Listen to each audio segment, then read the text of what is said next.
Vamos a orar. Amado Padre Celestial, muchas gracias, Señor, por este tiempo. Gracias, Padre Santo, por su palabra. Gracias, Señor, por la esperanza que tenemos en el Evangelio. Y gracias, Señor, porque usted siempre permanece fiel con sus hijos. Bendíganos, Padre, en el nombre de Cristo Jesús. Amén. Efesios capítulo 4, versículo 22 al 32. Porque somos miembros de unos de los otros, los unos de los otros. Airaos, pero no pequéis. No se ponga el sol sobre vuestro enojo, ni deis lugar al diablo, el que nublaba nuestra mente, mas sino trabaje haciendo con sus manos lo que es bueno, para que tenga que compartir con el que padece necesidad. Ninguna palabra corrompida salga de vuestra boca, sino la que sea buena para la necesaria edificación, a fin de dar gracias a los oyentes. Y no contristéis al Espíritu Santo de Dios, con el cual fuisteis sellados para el día de la redención. Quítense de vosotros toda amargura, enojo, ira, gritería y maledicencia, y toda la malicia. Antes sed benignos unos con otros, misericordiosos, perdonándonos unos a otros, como Dios también nos perdonó a vosotros en Cristo. Gracias. Esta es la última clase con la que vamos a cerrar esta sección de El Pacificador, en donde yo reconozco lo que hablaba la semana pasada Hugo. Yo reconozco mi pecado y también confieso mi pecado, y esto es parte de la vida del cristiano. Hoy me toca cerrar, y me toca cerrar creo que con la cosa más esperanzadora que hay. Hermanos, la salvación no solamente es el boleto al cielo. Muchas veces pensamos que tener la salvación es haber orado que Cristo murió por nuestros pecados y confesado como Señor y Salvador de nuestra vida. Y ya estuvo, ¿no? Ya tengo el boleto asegurado para que cuando yo me muera, yo me voy a ir con el Señor porque soy salvo. Sí, es cierto, pero eso no es todo de la salvación. La salvación tiene que ver con el aquí y el ahora. Y una de las cosas que me gustaría dejar claro es, como dice versículo 22, en cuanto a su pasada manera de vivir, despójense de su naturaleza, de la cual está corrompida los deseos engañosos, y renuévanse en el espíritu de su mente, revístanse de la nueva naturaleza creada en conformidad con Dios, en justicia, en santidad y en verdad. Y creo que esa es la esperanza del Evangelio aquí y ahora. La salvación no solamente se trata de cuando yo me muera, la salvación se trata del momento en que reconoces que necesitas de Cristo. Y esa es la garantía. ¿De qué eres salvo? ¿De qué es lo que eres salvo? ¿Solamente eres salvo del infierno? Sí, es parte. Pero hay muchos otros aspectos de los cuales también eres salvado. Por ejemplo, eres salvado del infierno, eres salvado de Satanás, eres salvado de la mentira del mundo y eres salvado de tu propio pecado. El punto de salvación implica esto, implica que antes nosotros éramos esclavos de Cristo y antes nosotros estábamos sometidos al pecado y no podíamos hacer otra cosa más que pecar. Nuestra naturaleza, nuestro deseo estaba total y absolutamente inmerso e inclinado a hacer el mal. De eso se trata. Una persona sin Cristo es una persona que está totalmente corrompida. Es una persona que su inclinación natural va a ser hacia el pecado. Eso es estar sin Dios. Así es que estas personas, el chismoso no puede ver otra opción más que hacer chisme y regodearse en el chisme y decir, sí, yo quiero, y mira, y qué más, y cómo, y qué pasó, híjole, y luego, no dije nada, ¿no? Yo no, la persona que es rencorosa no va a poder voltear a ver a aquel que le ofendió. ¿Por qué? Porque es rencoroso y naturalmente eso es a lo que se le va a inclinar. Y eso es lo que va a hacer, y esa es la postura que va a tener, y su falta de reconciliación, y su falta de perdón, y su falta de gracia, pues lo va a manifestar con las personas que están a su alrededor. Entonces son personas que se pelean y que jamás pueden volver a reconciliarse. Son personas que se pelean y que jamás pueden volver a ver el perdón como una opción para con esa persona. Así es que, para mí, tú ya te moriste, no me interesa. Bueno, y el Evangelio. Y aquí viene el punto. El creyente como creyente ya no está en esta condición de pecado. Yo siempre lo pongo con este ejemplo que se me hace muy, muy, muy claro. Si tú ves a un borracho el domingo en la mañana y le ofreces una hielera de caguamas bien frías para que se cure la cruda y lo invitas a la iglesia, ¿qué va a preferir? Y algunas veces la gente se ríe y dice, pues la caguama. Así de explícito es nuestra naturaleza. Es tan fácil elegir bajo esas circunstancias. Es tan obvia la respuesta, Manuel. Bueno, una persona sin Dios es una persona que va a responder de esa manera, de manera natural. Es lo primero que va a salir. En Cristo somos salvados del pecado, en Cristo somos librados del pecado, y eso implica que Cristo rompe esas cadenas que nos sometían, nos condenaban a solamente hacer el mal, y ahora podemos hacer el bien. Y esta, mis hermanos, es la experiencia más gloriosa que pueden tener en el Evangelio. Así es que eso hace que la salvación no sea solamente un boleto para cuando me muera, para entrar al cielo, sino es una experiencia que se vive desde el mismo momento en el que reconoces a Cristo y eres sellado por el Espíritu Santo. Desde ese mismo momento, entonces empiezas a tener un deseo por hacer la voluntad de Dios. Empiezas a tener hambre por conocer la voluntad de Dios, y después empiezas a tener, en la medida que vas creciendo y madurando, y eso vamos a hablarlo ahorita, en la medida que vas creciendo y madurando, vas aprendiendo cómo vencer al pecado.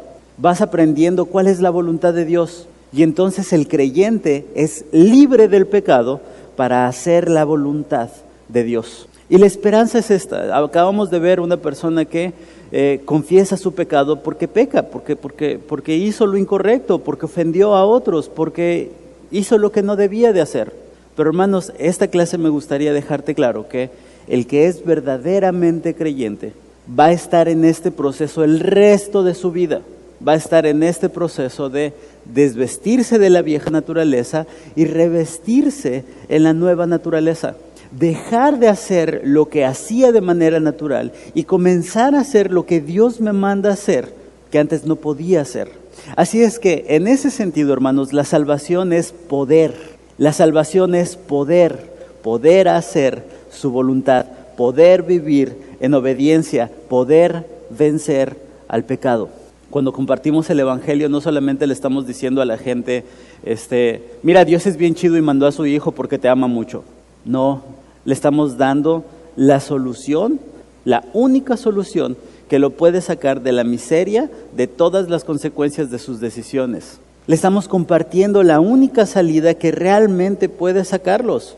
Y ojo, no estoy diciendo que no vayas a pecar, porque el proceso que vas a llevar el resto de tu vida es que te vas a desvestir de la vieja naturaleza y te vas a revestir de la nueva naturaleza. Dejarás de hacer lo que a ti te gusta hacer y empezarás a hacer lo que le gusta al Señor. ¿Por qué? Porque ahora tu deseo es hacer la voluntad de Dios. Así es que este cambio de corazón, este cambio de dirección es lo que hace el Evangelio.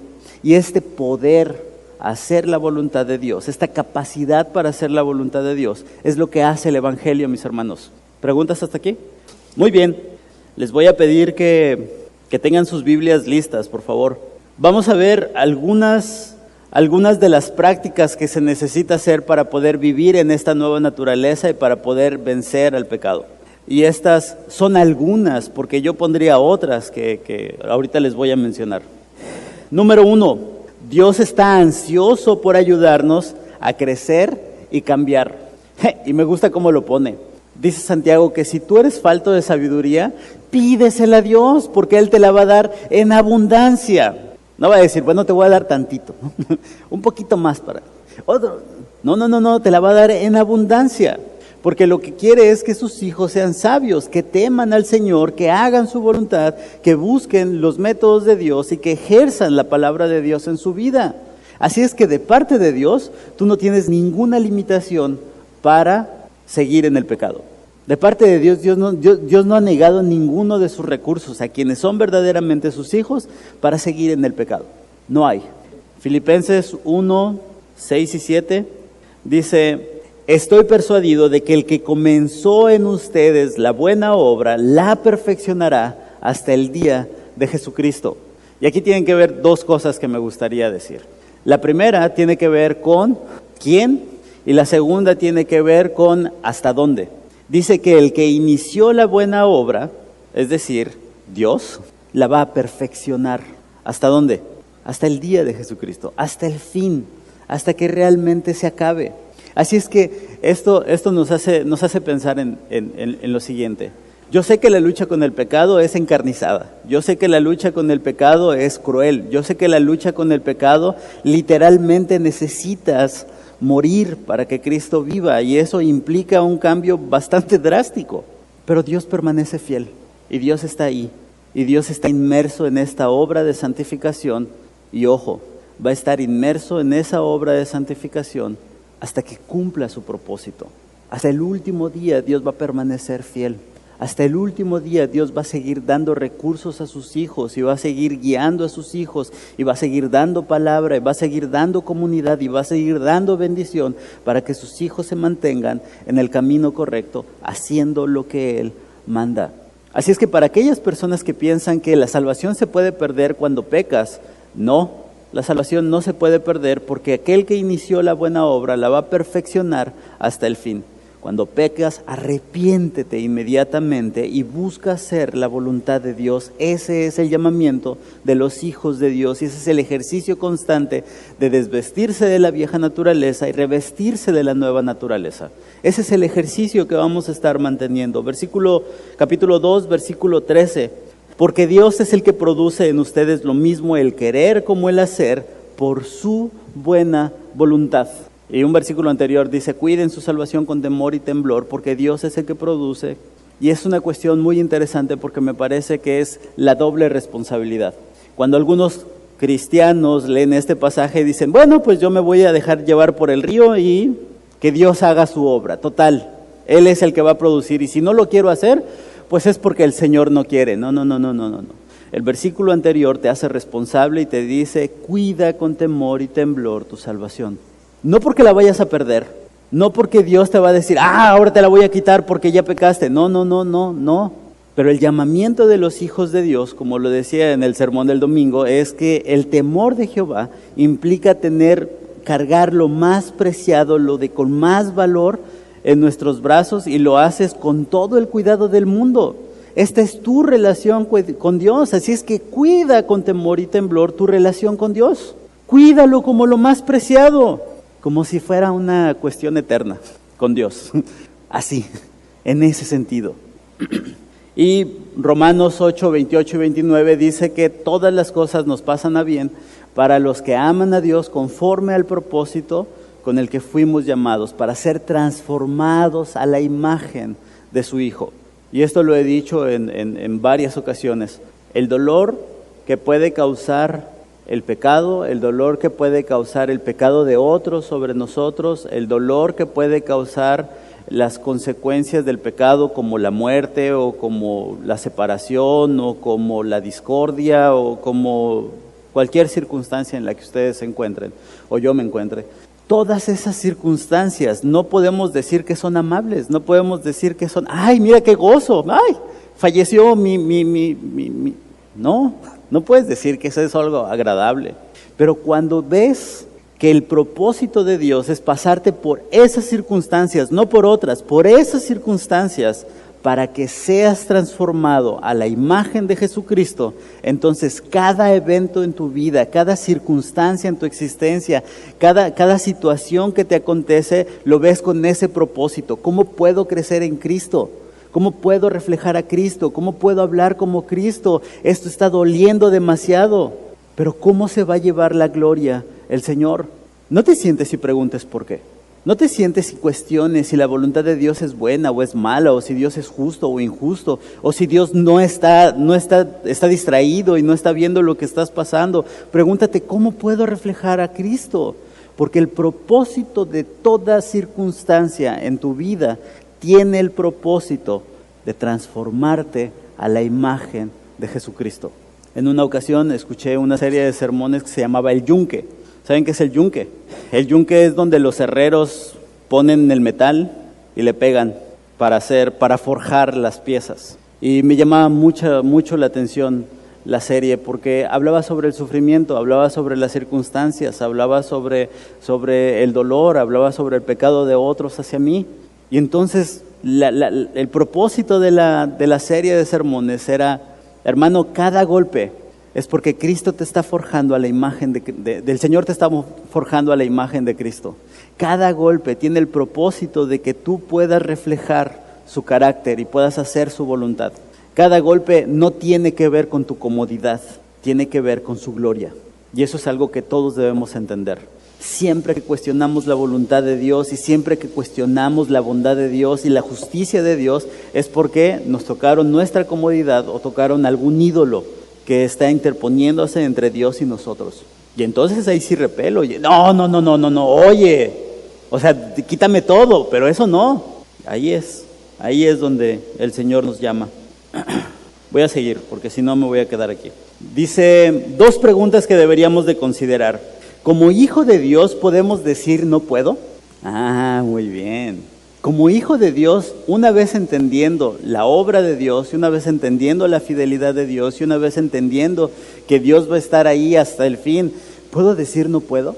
Y es muy interesante esto, porque cuando nosotros nos enfrentamos al pecado y decimos no puedo, lo que verdaderamente estamos diciendo son 2 cosas. 1, si no puedes es porque no conoces el Evangelio, no tienes una relación con Cristo, y sentemos y hablemos sobre la gracia de Dios y hablemos sobre las doctrinas de la gracia y cómo Dios te salva, y hablemos sobre el pecado y tu lucha que debes de tener con él. Hablemos del Evangelio, hablemos de Cristo.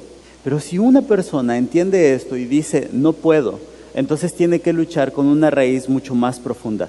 No se trata de que no puedas, se trata de que no quieres soltar ese pecado.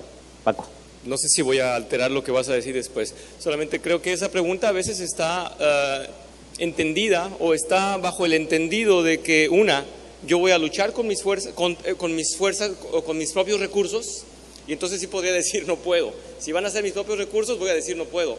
Y otra es que Dios de veras no me ha capacitado o no me ha provisto de los medios para poder. Entonces creo que estaríamos cuestionando a Dios o diciendo lo voy a hacer por mi cuenta, sin necesidad de Dios. Es todo el comentario. Por eso necesitaríamos a aprender de la palabra, ¿no? Cualquiera que sea. Sí, muy bien, muy bien. La siguiente pregunta dice, cuando hemos sido regenerados, ¿podemos vivir sin crecer a la imagen de Cristo? ¿Podemos vivir sin desear hacer la voluntad de Dios, sin desear obedecer a Dios? No. Así es que estas son 2 cosas categóricas. Hermanos, yo sé que el pecado es parte de las circunstancias con las que va a estar lidiando la iglesia el resto de su existencia hasta que sea librada por la venida de Cristo. Yo sé que el pecado va a ser una cuestión que va a estar en la iglesia, somos pecadores que están siendo restaurados a la imagen de Cristo. La iglesia no es para gente santa, la iglesia es para pecadores. Son bienvenidos todas aquellas personas que están lejos de Dios, las puertas están completamente abiertas para ellos, para que vengan y escuchen y aprendan de la palabra de Dios. Y entonces inicien un proceso que a través del conocimiento de la palabra, que no voy a adelantar, a través del conocimiento de la palabra, a través de la comunidad, a través del Evangelio y solo del Evangelio de gracia, estas personas puedan crecer a la imagen de Jesucristo. Y estas personas puedan luchar contra su pecado. Y estas personas puedan experimentar, sí, la victoria contra el pecado y a veces la derrota contra el pecado. Pero sabes, la iglesia debe de estar para restaurar al caído y para ponerlo otra vez y para seguir creciendo y para seguir animándonos y para seguir estando con nuestros hermanos. De eso se trata la iglesia, de eso se trata el Evangelio. La iglesia debe de ser un lugar con las puertas abiertas para que los pecadores puedan llegar y puedan escuchar el Evangelio. ¿Y cómo van a oír si no hay quien les predique? ¿Y cómo va a haber alguien que les predique si no salen y no van con ellos? Así es que estas cuestiones son categóricas. Quien es hijo de Dios no puede decir no puedo. Quien es hijo de Dios no puede desear otra cosa más que la voluntad de Dios. Ya no voltea a ver el otro camino y dice, mira, y cuando lo hace y cae, de volada se arrepiente y dice, no es. Y persisto en el camino de la obediencia. Ore. Y aquí me gustaría hablar sobre otros aspectos de la oración, porque generalmente la oración la ponemos como una cuestión, a veces va muy desviada de lo que realmente es. Dice La oración no es para obligar a Dios a que haga nuestra voluntad. La oración tiene funciones que ponen a Dios en el centro y nos ayudan a crecer en la santidad. Y aquí me gustaría hablar sobre 3 aspectos de la oración. Y voy a decir primero lo que no es la oración. Voy a decir primero lo que no es la oración. La oración no es una declaración con mucha fe para que Dios haga tu voluntad. La oración no es la petición al mesero para que te traiga lo que tú quieres, cuando tú quieres, como tú lo quieres. Eso no tiene nada que ver con la oración. Eso no le da gloria en nada a Dios. Pone a Dios en un lugar completamente subordinado al hombre, a la voluntad del hombre e incluso a los deseos pecaminosos del hombre. Así es que no me vengas con declaraciones. Yo declaro que no necesitamos eso. Tenemos que considerar una cosa previa. La Confesión de Westminster en su primera pregunta inicia diciendo, ¿cuál es el fin principal del hombre? El fin principal del hombre es glorificar a Dios. Y pone una más, y gozar de Él para siempre. Y gozar de Él para siempre. John Piper hace una explicación, hace todo un ministerio de la última parte, de gozar de Él para siempre. Y él dice que no solamente se trata de hacer la voluntad de Dios, sino se trata de gozarte en hacer la voluntad de Dios. Bueno, pues está bien, vamos, ya, sí, crezco en santidad, pues ya qué, ¿no? Sí, pues tengo que orar y tengo que leer, pues sí, ya vamos a hacerlo, ya. No, quien es hijo de Dios y quien entiende que todo esto es para la gloria de Dios, se va a gozar en hacer la voluntad de Dios. Entonces, tres aspectos que podríamos considerar rápido de la oración. La oración nos ayuda a ver la naturaleza de Dios, sus promesas y su fidelidad. Esta perspectiva de la oración para mí cambia completamente mi relación con Dios. Soy una persona que se aflige, que tiene problemas, que se preocupa por tonterías, que quiere controlar cosas, que puedo tener muchas cosas. Pero cuando yo voy a Dios y de verdad cierro mis ojos, o estoy viendo un atardecer, o simplemente estoy manejando y estoy pensando y estoy orando, y empiezo a repetir los nombres de Dios, y empiezo a repetir la naturaleza de Dios, y empiezo a repetir las promesas de Dios, eso calma, eso me guía, eso me enseña, eso me permite tener esperanza. Si todas las cosas son para la gloria de Dios, la oración es para la gloria de Dios y glorificamos a Dios cuando vemos su naturaleza, sus promesas, la esperanza que tenemos si estamos con Él. Él es mi roca, Él es mi fortaleza, Él es mi fuerte refugio, Él me sostiene con la diestra de su justicia, Él es el principio y Él es el fin, Él es fiel, Él es el pastor, Él es el pan de vida, Él es la vid, Y cuando empiezas a pensar en cada uno de esos nombres y empiezas a pensar en las promesas que implica y empiezas a pensar en la naturaleza de Dios, esa oración glorifica a Dios. Contrario al que llega con Dios y dice, necesito dinero, necesito más tiempo, necesito que cambies a fulano y a sutano y que cambies a la gente de mi trabajo y que corras al dueño de la empresa y necesito que... Cambia, quita, pon, haz, muévete, ya, hazlo, ahorita, cuando abra los ojos quiero que ya esté. Dame. Bueno, si este es el estilo de oración en donde te acercas y le pides al Señor y tu único objetivo es que Dios haga las cosas conforme a tu voluntad, conforme a tus deseos y conforme a tu dichosa comodidad, ¿por qué Dios no me contesta? ¿Por qué Dios no hace lo que yo quiero? Y hermanos, la oración es contestada de 3 maneras. Y es algo que debemos entender. Sí, no, o ahorita no. Y no es que Dios no te conteste, es que Dios ya te dijo que no sigas orando por eso. No sigas orando por eso. O evalúa si lo que estás orando y lo que estás deseando y lo que estás buscando y lo que tienes en tu corazón, eso realmente glorifica a Dios. Y si no glorifica a Dios, entonces ora arrepintiéndote y pidiendo la voluntad del Señor. Hermanos, Cristo mismo, siendo Cristo, oró al Padre y dijo, Señor, si fuera posible, pase de mí esta copa, pero no se haga mi voluntad, sino la suya. Y hablando sobre la oración, en lugar de voltear a ver a Dios y en lugar de voltear a ver sus promesas y su naturaleza, queremos que haga nuestra voluntad y hacemos berrinches en la oración porque no hace nuestra voluntad cuando nosotros queremos. Dios no está mal y Dios no ha desamparado a sus hijos. El problema es que sus hijos no están yendo donde deben de ir. Segundo aspecto de la oración. La oración es para examinarnos y confesar en áreas que necesitamos la gracia de Dios. Una vez que yo reconozco la naturaleza de Dios, y una vez que yo reconozco las promesas de Dios, y una vez que yo reconozco estos aspectos de Dios, otra de las funciones de la oración es poder ver mi corazón. El Salmo que tenemos allí en primera dice: Señor, examina y reconoce mi corazón, pon a prueba cada uno de mis pensamientos. David decía: muéstrame aún el pecado que tengo oculto. ¿Cuántas veces te has sentado delante de Dios y en lugar de quejarte de tu pareja o en lugar de quejarte de la persona con que tienes conflicto, has hecho, no sé, así te has puesto loco y has hecho algo distinto y dijiste: hoy voy a orar examinando mi viga. Hoy no voy a orar porque Dios cambia. Hoy voy a orar por mi responsabilidad en el conflicto. Y entonces, ¿cuántas veces te has puesto a orar diciendo: es cierto, cuando guardé silencio es porque quería pelear? Es cierto, cuando dije, pero claro que sí, apretando los dientes, muy amablemente, es porque tenía coraje contra esa persona. Señor, es cierto, he utilizado tu palabra o he utilizado actitudes cristianas solamente por el deseo de que el otro se avergüence y no por el deseo de que su nombre sea glorificado. ¿Cuántas veces has expuesto tu corazón de verdad delante de Dios y te has examinado delante de Dios? Mira, la oración es para eso.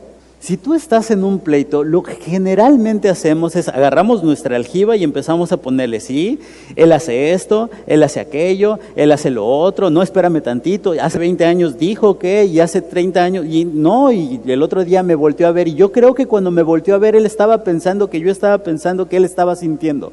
Y entonces hacemos toda una interpretación y hacemos todo un show y juntamos todas las armas para que cuando vengamos con él digamos: no, tú eres un hipócrita y eres un esto y eres un el otro y eres un aquello y eres un lo otro y eres un... porque ya oré al Señor. Si partimos de la premisa de que la oración es para la gloria de Dios y que todo es para la gloria de Dios, una manera en la que podemos glorificar al Señor es examinarnos a nosotros mismos, ver nuestro pecado de manera sincera.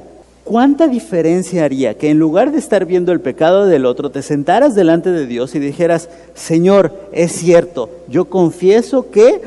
y después de eso, te levantes con tu hermano y vayas y confieses tu pecado? ¿Cuánta diferencia haría si utilizáramos la oración desde esa perspectiva?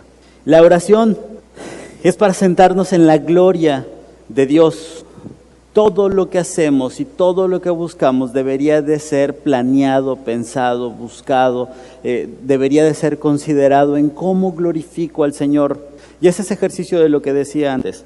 Hermanos, ¿cuánta diferencia haría si nosotros estuviéramos diciendo: Señor, ¿cómo puedo reflejar a Cristo? ¿Cómo puedo hablar como Cristo? ¿Cómo puedo pensar como Cristo? ¿Cómo puedo desear como Cristo? ¿Cómo puedo sentir como Cristo? Hablo a esas generaciones millennial que viven bajo sus sentimientos y que piensan que su sentimiento es el todo del hombre. Número 3, deleitarse en el Señor. La vida es una expresión de amor. ¿Qué amas más? Es muy interesante que los 10 mandamientos se resuman en amor.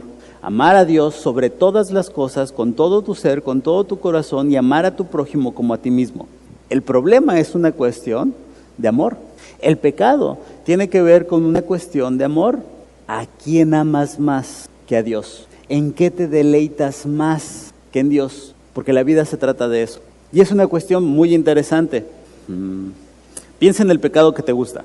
Piensa en el pecado que caes recurrentemente. Ahora que ya sabes que no puedes decir: es que no puedo dejar. Ahora, en lugar de eso, piensa: ¿te das cuenta que cada vez que estás ante esa situación en donde puedes escoger la voluntad de Dios y escoger ese pecado, buscas ese pecado o caes frecuentemente en ese pecado porque eso que practicas amas más que a Dios? Porque al momento de la elección y decir: bueno, amo a Dios y lo amo con todo mi corazón, con toda mi... y caes, es porque eso lo amas más que a Dios. Y eso se llaman ídolos. Esa es la idolatría, mis hermanos. No se trata solamente de entrar a un lugar y arrodillarte ante una estatua, se trata de los ídolos, es decir, todas aquellas cosas que amas más que a Dios. Y eso puede ser dinero, familia, hijos, puede ser lo que quieras, Lupita. ¿Cuál es prioridades. Claro, y claro. buscar Las prioridades del solamente mundo, revelan nuestros ídolos. ¿Sí? Si yo me la paso solamente haciendo una cosa, mi prioridad tiene que ver con mi ídolo. Piensa en aquello en lo que te levantas pensando y en lo que te duermes pensando. Ahí está tu ídolo. Ahí está más o menos lo que te interesa. Un día hablaba con unas personas que tienen mucho dinero y les decía, es que hacer dinero es fácil. Hacer dinero es fácil. Levántate pensando en dinero, vive tu día pensando en dinero y duérmete pensando en dinero. Hazlo por unos 10 años. Claro, tu ídolo, tu corazón está ahí, eso es lo que estás pensando, eso es lo que tienes, ahí es donde estás.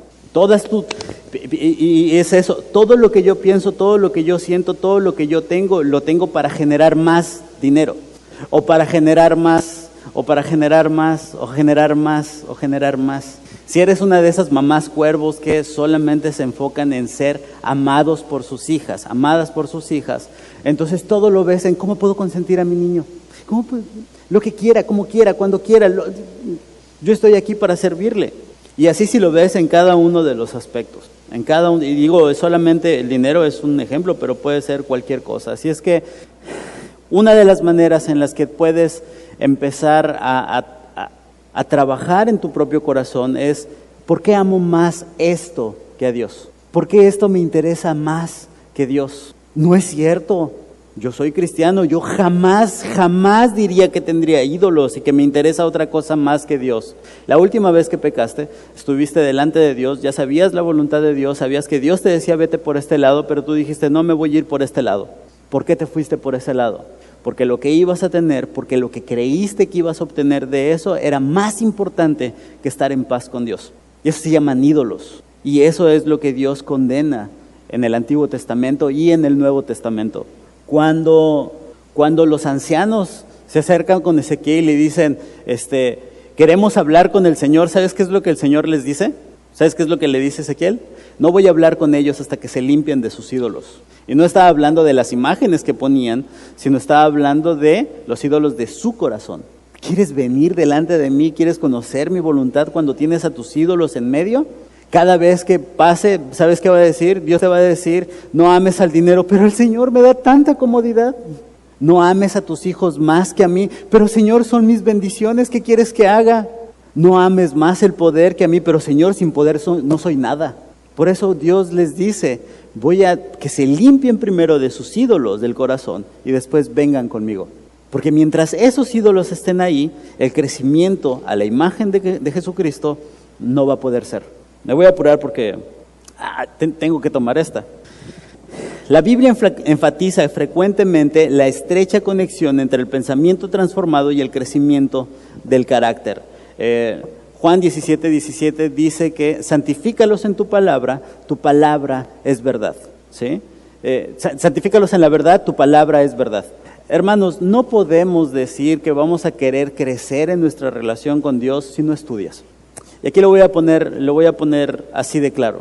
Tú puedes desear tener una relación con Dios, tú puedes tener todos los sentimientos de ser buena onda con Cristo, tú puedes tener todo el ánimo cada vez que vienes a la escuela dominical tarde, pero eso no te va a hacer crecer. La Escritura es clara y es una de las cosas. Si una iglesia es ignorante, es una iglesia que no crece, es una iglesia que no sirve, es una iglesia que no hace, es una iglesia que está apática. Romanos 12, 1 y 2 dice que nuestro entendimiento es transformado, debe ser transformado. ¿Y cómo va a ser transformado si no nos acercamos a la Escritura?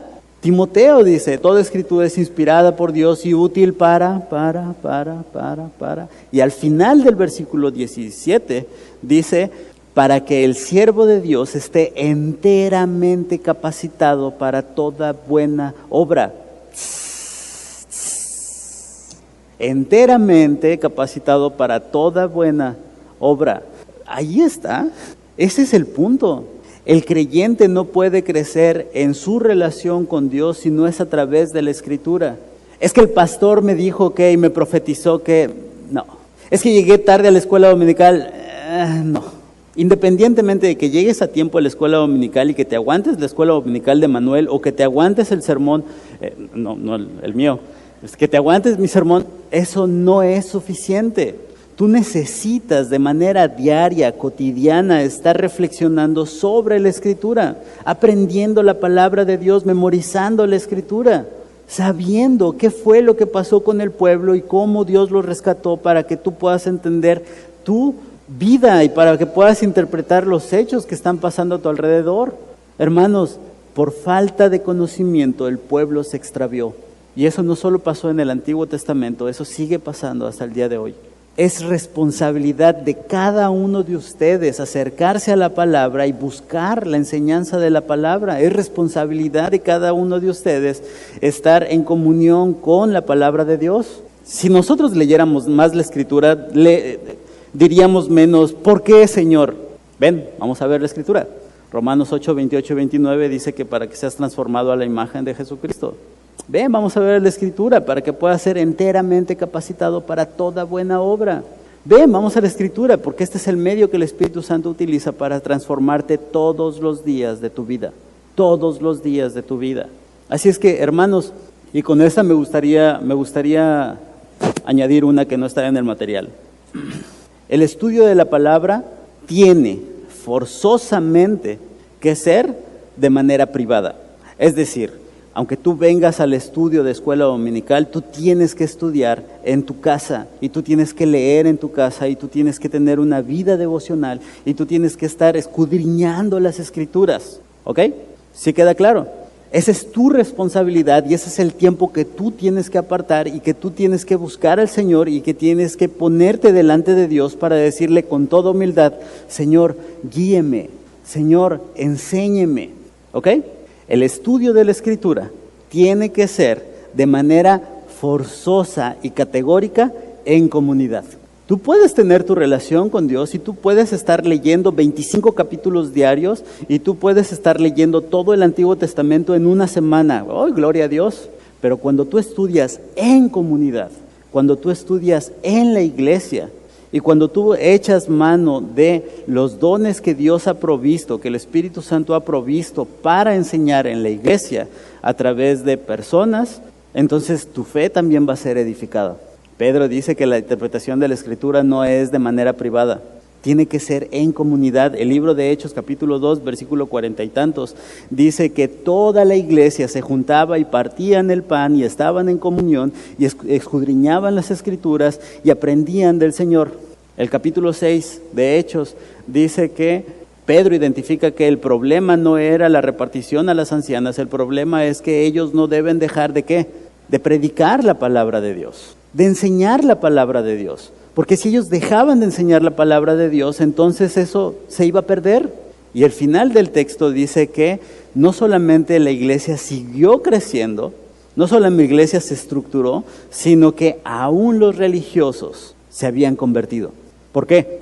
Porque había alguien que les enseñaba la palabra de Dios y porque había alguien que les instruía en cómo debían interpretar las Escrituras para entender el Evangelio. Hermanos, cada vez que nosotros nos negamos a estudiar en comunidad, nosotros estamos negándonos a crecer en el Evangelio. Y es cierto, tú puedes tener tu vida devocional, que Dios te bendiga, que el Espíritu Santo te guíe, pero si tú fueras desafiado a crecer en comunidad y a ser enseñado con otros o a enseñar a otros y estar en comunidad, tú puedes ver la bendición de lo que es crecer en el estudio de la palabra. Porque es tan fascinante ver cómo Dios está obrando en la vida de la gente y es tan fascinante ver la Escritura de manera clara, contundente, que edifica la vida de los creyentes. Así es que, si bien es cierto que no es el único recurso, Dios ha puesto su Espíritu Santo, ha puesto la palabra de Dios, ha puesto la iglesia, ha puesto los medios de gracia para que el creyente pueda crecer y pueda madurar en todo esto. Creo que los ritos que podamos hacer o que los sacramentos a los que nos acerquemos o las cosas que escuchemos no las vamos a poder filtrar si no tenemos un entendimiento de la Escritura. No puedo decir que de ahí surge, porque he entendido que Dios utiliza todos estos aspectos, pero sin este aspecto es muy difícil que las cosas crezcan, muy difícil que las cosas crezcan. Dios en su misericordia a veces nos hace crecer así, pero no es lo que Él ha puesto. La Escritura dice, santifícalos en tu palabra es verdad. En la verdad, tu palabra es verdad. Y Timoteo nos deja muy, muy claro eso. Y Romanos 12, 1 y 2 nos deja claro que nuestro entendimiento tiene que ser renovado. Porque si no es renovado nuestro entendimiento, entonces no podemos. Hay esperanza, tienes una nueva naturaleza, el Espíritu de Dios no te va a dejar, puedes orar, puedes ver las cosas para la gloria de Dios, pero necesitas ser enseñado, necesitas aprender. Y la última cosa dice, necesitas practicar. ¿De qué sirve ser? No voy a utilizar ilustraciones con animales ni con garrapatas. Pero ¿de qué sirve estar aprendiendo mucho, conociendo mucho, teniendo muchas cosas, sabiendo muchas cosas y poder filtrar muchas cosas cuando las escuchas? Si nada de eso lo vives, ¿de qué te sirve? ¿De qué te sirve saber, sí, yo tengo que amar a Dios sobre todas las cosas y tengo que buscar a Dios sobre todas las cosas, pero yo quiero esto? Y ya lo sé, y sé que esto es pecado, y sé que está mal, y sé que Dios me provee, y sé que el Espíritu Santo está conmigo, pero ¿de qué te sirve? ¿De qué te sirve? Así es que la próxima vez que estés en un conflicto, tendrías que pensar algunas de estas preguntas. ¿Cómo puedo dominar mi lengua en medio del conflicto? ¿De qué maneras puedo dar testimonio a otros de Cristo? ¿En qué áreas de mi vida debo reflejar a Cristo? ¿Qué dice la palabra al respecto? ¿Cuáles son los métodos de Dios para esta situación? ¿Cómo debo dominar mis emociones? ¿Qué ideas de autojusticia están haciendo que no pueda encontrar la paz con los demás? Imagínate que enfrentas un problema, pero antes de decir, órale, venga, tiro, ¿no? Antes de decir eso, te pongas a pensar en estas cosas y las practiques. Y hagas una lista y definas ideas y formes un plan de ataque y digas, no, debo de orar más, debo de leer más, debo de pedir ayuda en la iglesia, debo de tomar consejería. ¿Qué diferencia haría esto? Y hermanos, en la medida que nosotros hacemos esto, nos vamos pareciendo más a Jesucristo. Yo no puedo decir que soy una persona que no peque, evidentemente peco, pero el deseo de lo que debemos estar buscando es eso, hacer la voluntad de Dios y buscar la voluntad de Dios. No me paro aquí porque no peque, me paro aquí por la gracia de Dios. Punto. Esa es la única diferencia. Para ser un pacificador usted necesita encarar sinceramente su propia contribución en el conflicto. No te pongas a querer solucionar un problema diciendo, sí, pero tú estás mal, sí, pero tú estás mal, sí, pero tú estás mal. No estás solucionando nada.